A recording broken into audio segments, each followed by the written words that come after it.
Hello friends, welcome to Utkarsh classes. Friends, जैसा कि आप सुन पा रहे हैं 26 सितंबर को रीट का एग्ज़ाम है। तो फ्रेंड्स, रीट में जो प्रश्न पूछे जाने की प्रबल संभावना है। तो फ्रेंड्स, मैं हिंदी, पर्यावरण और बाल विकास के बहुत ही इंपॉर्टेंट क्वेश्चन लेकर आया हूँ। 3 सब्जेक्ट के मतलब आपको मैक्सिमम क्वेश्चन यहीं से मिलेंगे। ये प्रीवियस ईयर पेपर है शिक्षक भर्ती का। किसी भी शिक्षक भर्ती में इसी टाइप के और हुबहू यही प्रश्न देखने को मिल सकते हैं, क्योंकि ये पेपर है एमपी टेट का और राजस्थान टेट इसको कवर कर सकता है। तो बिना किसी देरी के फ्रेंड्स, अगर आप चैनल पर नए हैं, चैनल को सब्सक्राइब कर लीजिएगा। सब्सक्राइब करने के बाद बेल आइकॉन जरूर प्रेस कीजिएगा। उससे आपको क्या है, टाइम नोटिफिकेशन मिलता रहेगा। बिना किसी देरी के क्वेश्चन पर चलते हैं। और हाँ, आप ये जरूर बताइएगा आपका स्कोर कितना रहा। तो बिना किसी देरी के चलते हैं हिंदी पर। हिंदी में क्वेश्चन नंबर फर्स्ट आ गया आपके सामने। नीचे दिए गए विकल्पों से आडंबर का विलोम शब्द बताना आपको। आडंबर का विलोम शब्द क्या होगा? अदाम्बर, निराम्बर, अनाडंबर, डंबर। तो क्वेश्चन नंबर फर्स्ट का, जिन लोगों ने फर्स्ट का आंसर बी दिया है, आडंबर का निराडंबर एकदम करेक्ट आंसर है बी। चलते हैं नेक्स्ट क्वेश्चन पर। क्वेश्चन नंबर सेकंड आ गया फ्रेंड्स आप लोगों के सामने। नीचे दिए गए विकल्पों में से आज्ञा का समानार्थी शब्द चुनिए। अवज्ञा, अस्वीकृति, इंकार, अनुमति। तो टीका, आज्ञा का, अनुमति एकदम करेक्ट आंसर। समानार्थी का मतलब पूछा जाता है फ्रेंड समान। समानार्थी का समान समान कहलाता है। आज्ञा का समानार्थी अनुमति होता है। चलते नेक्स्ट क्वेश्चन पर। थल का पर्यायवाची बताना फ्रेंड्स आपको। थल का क्या है? तारक, धरा, खाली, हद। तो थर्ड का करेक्ट आंसर, जिन लोगों ने थल का पर्यायवाची दिया है, धरा। धरा एकदम करेक्ट आंसर है। थल का पर्यायवाची धरा। चलते नेक्स्ट क्वेश्चन पर। कविता करने वाली स्त्री के लिए प्रयुक्त किए जाने वाला एक शब्द बताइए। कविता करने वाली स्त्री के लिए एक शब्द आपको बताना है, क्या कहलाता है? तो कवितरी, कवयात्री, कवियात्री, कवित्री। तो 4 का करेक्ट आंसर डी जाएगा। जिन लोगों ने कवित्री आंसर दिया एकदम करेक्ट आंसर है 4 का डी। चलते नेक्स्ट क्वेश्चन पर।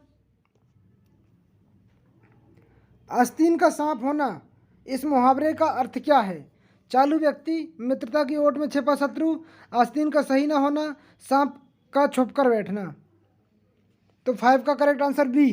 जिन लोगों ने 5 का बी आंसर दिया एकदम करेक्ट है। मित्रता की ओट में छिपा शत्रु एकदम करेक्ट आंसर है। चलते नेक्स्ट क्वेश्चन पर।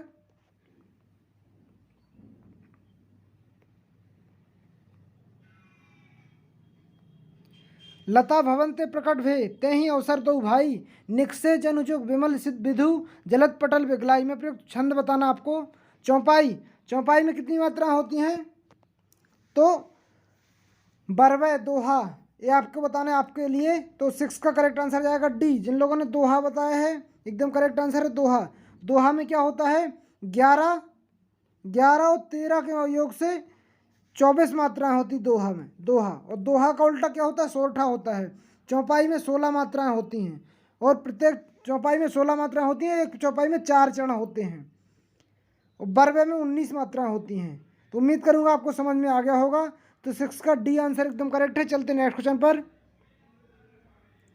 तरणि तनुजा तटकमाल तरुवर बहु छाया में कौन सा अलंकार है? सही विकल्प चुनिए।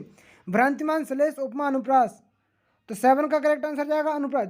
जिनमें शब्दों की पुनरावृत्ति बार बार होती है उनको अनुप्रास अलंकार कहा जाता है। तो जिनने अनुप्रास दिया एकदम करेक्ट आंसर है। चलते नेक्स्ट क्वेश्चन पर। सिर पर बैठो काग, अखि दो खात निहारत, खींचत जीव हिसियार अति ही आनंद और धारत। इन पंक्तियों में कौन सा रस है आपको बताना है।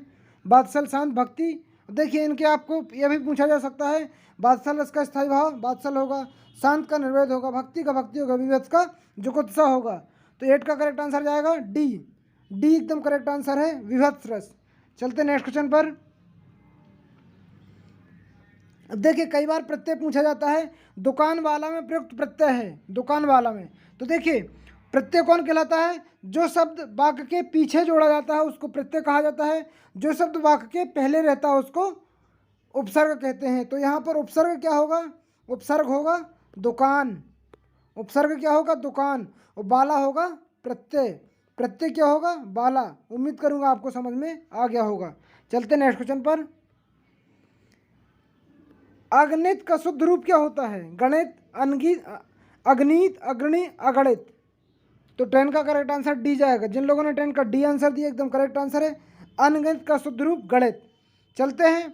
तो फ्रेंड्स आप बताइएगा आपके 10 हिंदी में से कितने सही हो रहे हैं। और अपन चलते हैं पर्यावरण के क्वेश्चन की ओर। आपको पर्यावरण में 10 में से कितने सही होंगे वो बताइएगा। और हाँ, अगर आप चैनल पर नए हैं इसी टाइप के वीडियो पाने के लिए सब्सक्राइब जरूर कर लीजिएगा। चलते हैं दूसरे सब्जेक्ट की ओर। क्वेश्चन नंबर फर्स्ट आ गया फ्रेंड्स, इसका जनरल नॉलेज का आपके सामने। भारत के प्रथम भूतपूर्व मुख्य न्यायाधीश कौन है? किसी राज्य के राज्यपाल के रूप में नियुक्त किए गए हैं। आपके सामने 4 ऑप्शन है। R C. Lahoti, P. Sadasivam, J S. Verma, V N. Khare. तो फर्स्ट का वी आंसर पी. सदाशिवम एकदम करेक्ट आंसर है। भारत के भूतपूर्व न्यायाधीश जो राज्यपाल के रूप में नियुक्त गए, पी. सदाशिवम एकदम करेक्ट आंसर है। चलते नेक्स्ट क्वेश्चन पर।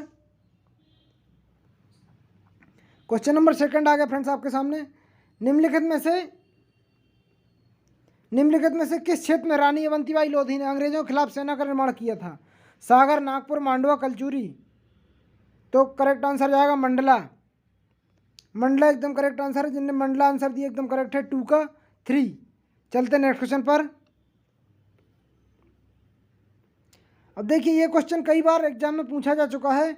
भारतीय रेलवे स्टेशन पुनर्विकास कार्यक्रम के अंतर्गत सार्वजनिक निजी साझेदारी मार्ग के माध्यम से पुनर्विकसित किया जाने वाला पहला रेलवे स्टेशन है।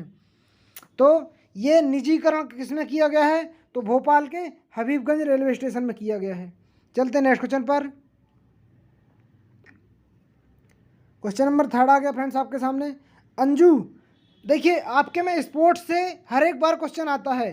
तो स्पोर्ट्स से देखिए ईवीएस में टॉपिक भी है। अंजू बॉबी जॉर्ज निम्नलिखित किस खेल से संबंधित है? शतरंज, एथलेटिक्स, बैडमिंटन, निशानेबाजी। तो 4 का correct answer Anju Bobby George एकदम करेक्ट आंसर निशानेबाजी जाएगा। जैसे अभी अपनी लेखारा ने अपनी जी ने अभी निशानेबाजी में टोक्यो पैरा ओलंपिक में स्वर्ण पदक जीता है। तो ये भी 100% आपके एग्जाम में पूछा जा सकता है। तो अंजू बॉबी का जॉर्ज का संबंध निशानेबाजी से संबंधित है। अंजनी अपनी का भी निशानेबाजी से है। चलते नेक्स्ट क्वेश्चन पर। सॉरी, अंजू बॉबी निशानेबाजी नहीं, एथलेटिक्स है फ्रेंड्स, इसको सुधार लीजिएगा। अंजू बॉबी का संबंध एथलेटिक्स से है। एथलेटिक्स एकदम correct answer.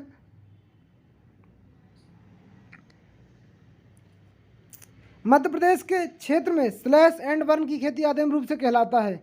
Slash and burn की खेती कहाँ की जाती है आपको बताना है। तो करेक्ट आंसर जाएगा दाहिया। स्लैश एंड बर्न की खेती दाहिया लोग करते हैं। चलते नेक्स्ट क्वेश्चन पर। व्हेन ब्रेथ बिकम्स एयर किस भारतीय अमेरिकी न्यूरोसर्जन का संस्मरण है? तो ये क्वेश्चन आपके रीड में आ सकता है। 6 का करेक्ट आंसर डी जाएगा। जिनने पॉल कलानिधि आंसर दिया एकदम करेक्ट आंसर है। और फ्रेंड्स ये क्वेश्चन पूछे गए हैं मध्य प्रदेश शिक्षक भर्ती में, तो वहाँ के शिक्षक भर्ती में भी आ सकते हैं। अब देखिए ये क्वेश्चन थोड़ा सा आपको घुमाने के लिए कर दिया है। अब ये सबको पता रहता है लेकिन आप लोग गलत कर देंगे। भारत में राष्ट्रीय ध्वज की चौड़ाई और लंबाई का अनुपात पूछा फ्रेंड्स। हाँ, चौड़ाई और लंबाई आप लोगों को याद क्या रहता है? लंबाई और चौड़ाई। तो चौड़ाई और लंबाई का अनुपात क्या होता है? तो चौड़ाई कितनी रहती है? 3। लंबाई चौड़ाई का चौड़ाई कितनी रहती है? 2। और लंबाई कितनी रहती है? 3। तो फ्रेंड्स कई आप हमेशा ये पढ़ते हैं कि भारत में राष्ट्रीय ध्वज की लंबाई और चौड़ाई का अनुपात, तो 3:2 आपको याद रहता है। 3:2। लेकिन ये उल्टा पूछ लिया। तो इसका 7 का करेक्ट आंसर आएगा। जिन लोगों ने ए आंसर दिया एकदम करेक्ट आंसर है 2:3। तो इस टाइप के क्वेश्चन जो कि आपसे बनते हुए, एक क्वेश्चन बनता हुआ अगर आप दिमाग में लगाएंगे तो गलत कर ले जाएंगे। क्वेश्चन नंबर नेक्स्ट आ गया फ्रेंड्स आपके सामने। गेबिया भौगोलिक रूप से निम्न अफ्रीकी देशों में से किसके द्वारा घिरा हुआ है? सूडान, बुर्किना फासो, सेनेगल, घाना। घाना की राजधानी घाना, अकरा, सैडी। घाना की राजधानी अकरा है, सैडी मुद्रा है। तो सेनेगल एकदम करेक्ट आंसर। जिन लोगों ने सेनेगल आंसर दिया एकदम करेक्ट है। 8 का सी। चलते नेक्स्ट क्वेश्चन पर। अब देखिए यह है भूगोल से क्वेश्चन। दिशा एक वेब आधारित सूचना का उपयोग करते हुए मध्य प्रदेश जिला सूचना विज्ञान के विभिन्न पहलुओं तकनीकी उपलब्धि पर कितनी बार रिपोर्टिंग की जाती है? पाक्षिक, साप्ताहिक, वार्षिक, मासिक। तो 9 का करेक्ट आंसर डी जाएगा, मासिक। जिन लोगों ने 9 का डी आंसर दिया एकदम करेक्ट है, मासिक। चलते नेक्स्ट क्वेश्चन पर।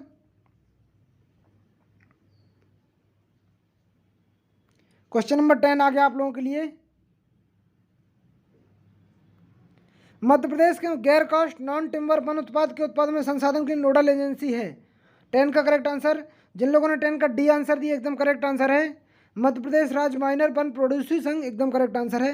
तो इसी के साथ फ्रेंड्स पर्यावरण के 10 क्वेश्चन समाप्त होते हैं। आप बताइएगा आपके 10 में से कितने सही हुए। अब चलते हैं अपन बाल विकास के क्वेश्चन की ओर। फ्रेंड्स ये आ गया आपका बाल विकास का क्वेश्चन। अस्थाई लोप भाषा क्षेत्र को कहा जाता है। अस्थाई लोप किस भाषा के क्षेत्र को कहा जाता है? आपके सामने ऑप्शन मॉर्गन क्षेत्र, ब्रोका क्षेत्र, सोरेंटंगन क्षेत्र, वर्निक क्षेत्र। तो करेक्ट आंसर फ्रेंड्स आएगा, जिन लोगों ने आंसर दिया है अस्थाई लोप भाषा कहा जाता है वर्निंग एरिया, वर्निक क्षेत्र एकदम करेक्ट आंसर। चलते नेक्स्ट क्वेश्चन पर। क्वेश्चन नंबर 2 आ गया फ्रेंड्स आपके सामने। पाठ योजना के मूल्यांकन दृष्टिकोण की आलोचना निम्न के आधार पर की जाती है। आपके सामने 4 ऑप्शन है। बिल्कुल संरचित नहीं है, विभिन्न शिक्षण बिंदुओं को एकत्रित करता है, विद्यार्थियों को पूरी तरह अनुभव से छोड़ दिया जाता है, विद्यार्थियों को व्यक्तिगत मतभेदों को ध्यान नहीं रखता। तो करेक्ट आंसर आपको बताना था पाठ योजना में किसके आधार पर की जाती है। तो 2 का करेक्ट आंसर जिन्होंने डी दिया है एकदम करेक्ट आंसर है, यह विद्यार्थियों के व्यक्तिगत मतभेदों को ध्यान नहीं रखता है। चलते नेक्स्ट क्वेश्चन पर। क्वेश्चन नंबर 3 आ गया फ्रेंड्स आपके सामने। योजना पाठ योजना के मूल्यांकन दृष्टिकोण में व्यवहार में परिवर्तन का मूल्यांकन किया जाता है। प्रत्येक इकाई के बाद शिक्षण समाप्त होने के बाद नियमित रूप से शिक्षण के बाद निर्देशन से पहले। तो 3 का करेक्ट आंसर बी, जिन लोगों ने शिक्षण समाप्त होने के पहले आंसर दिया एकदम करेक्ट आंसर है, शिक्षण समाप्त होने के पहले। चलते नेक्स्ट क्वेश्चन पर। सॉरी फ्रेंड, 3 का आंसर आएगा पाठ योजना मूल्यांकन। पाठ योजना मूल्यांकन में नियमित रूप से शिक्षण के साथ, सी एकदम करेक्ट आंसर आएगा सी, नियमित रूप से शिक्षण के साथ। सॉरी फ्रो। चलते नेक्स्ट क्वेश्चन पर। शिक्षा में शब्द पाठ्यक्रम निम्न का संकेतक है। पाठ्योत्तर विधियां, शिक्षण पद्धति द्वारा पढ़ाई जाने वाली, मूल्यांकन कक्षा में प्रयुक्त होने वाली सामग्री। तो 4 का करेक्ट आंसर बी आएगा, जिन लोगों ने शिक्षण संबंधी पद्धतियां बताई हैं एकदम करेक्ट आंसर 4 का बी। अब आंसर देख लेते हैं, 4 का बी एकदम करेक्ट आंसर है। देखिए कल मैंने आपको जो वीडियो पढ़ाया था फ्रेंड्स, उससे देखिए आपको आज ही दिख गया है। बाल विकास का एक वीडियो डाला था 15 मिनट का, देखिए उससे इसमें क्वेश्चन आ गया है। डिसलेक्सिया से पीड़ित शिक्षार्थियों की निम्न समस्याएं होती हैं। डिसलेक्सिया से व्यक्तित्व विकार, मानसिक विकार, सौभाग्य, पठन विकार। तो 5 का डी। देखिए ये कल के वीडियो में मैंने पढ़ाया था फ्रेंड्स, जो कि शिक्षक भर्ती में पूछा गया है। 5 का डी एकदम करेक्ट आंसर है, पठन विकार। चलते हैं नेक्स्ट क्वेश्चन पर। अब फ्रेंड्स ये देखिए, ये भी मैंने कल पढ़ाया आपको। ग्रंथि जिसका अनुबंधन चिर प्रतिदिन प्रानुकूलन क्लासिकल कंडीशन का प्रयोग किसने किया था? तो आपको बताना 6 का। तो 6 का इसमें पैरोटिक ग्रंथि का उपयोग हुआ था। पैरोटिक ग्रंथि, कुत्ते की लार में पैरोटिक ग्रंथि इसने थॉर्नडाइक ने किस पर प्रयोग किया था? बिल्ली पर। और स्किनर ने चूहे पर किया था। थॉर्नडाइक ने किस पर? बिल्ली पर। स्किनर ने चूहे पर, पावलाव ने कुत्ते पर। तो पावलाव का मैंने सिद्धांत कल आपको बताया था। अगर आपको ट्रस्ट नहीं है तो पुराना वीडियो कल का देख सकते हैं आप, ये पूछा गया है एग्जाम में। चलते नेक्स्ट पर। क्वेश्चन नंबर 7 आ गया आपके सामने। एक शिक्षक एक मंद दृष्टि शिक्षार्थी को अन्य शिक्षार्थियों के समूह गतिविधियों में शामिल करता है, तो वह है। 7 का करेक्ट आंसर डी जाएगा। जिनने 7 का डी आंसर दिया एकदम करेक्ट आंसर है। समावेशी शिक्षा भावनाओं के अनुसार कार्यरत है। चलते नेक्स्ट पर। जब किसी व्यवहार के लिए बाहरी प्रोत्साहन की उम्मीद उस व्यवहार के लिए आंतरिक प्रेरणा कम कर देती तो इसे इस रूप में जाना जाता है। 8 का करेक्ट आंसर, जिन लोगों ने 8 का सी आंसर दिया एकदम करेक्ट आंसर है सी, अधिक औचित्य प्रभाव। एकदम करेक्ट आंसर है अधिक औचित्य प्रभाव। चलते नेक्स्ट क्वेश्चन पर।